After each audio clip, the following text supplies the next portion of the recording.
So hello दोस्तों, हमारे इस नए वीडियो में आपका स्वागत है। तो हमें एक भोजपुरी सॉन्ग का एप्पल पे प्रोजेक्ट देने वाले हैं, जो न्यू ईयर सॉन्ग है। खेसारी लाल का सॉन्ग है, जो आप टाइटल और थंबनेल देख के समझ गए होंगे।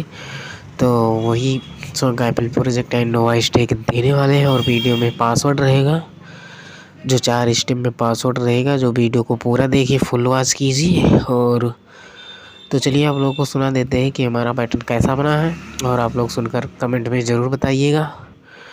तो आप लोग ईयरफोन लगा लीजिए। चलिए आप लोग को सुना देते हैं।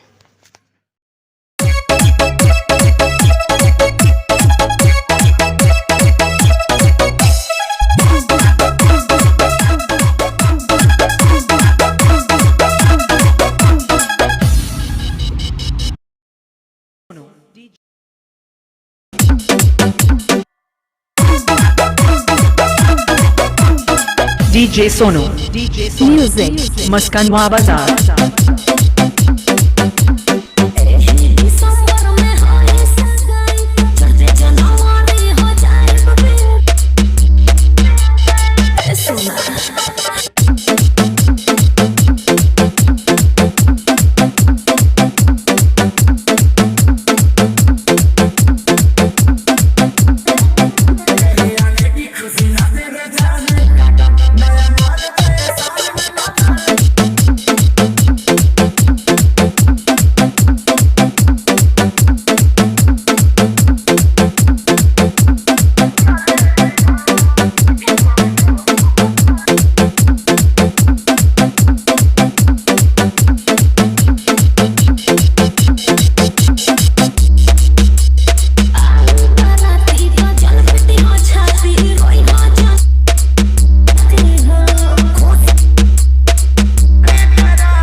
DJ Sonu Music Maskanwa Bazaar।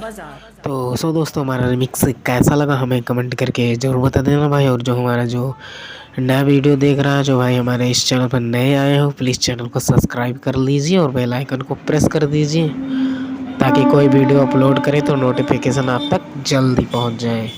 तो आज के लिए बस इतना ही। चलिए मिलते हैं नेक्स्ट वीडियो में। Thanks for watching.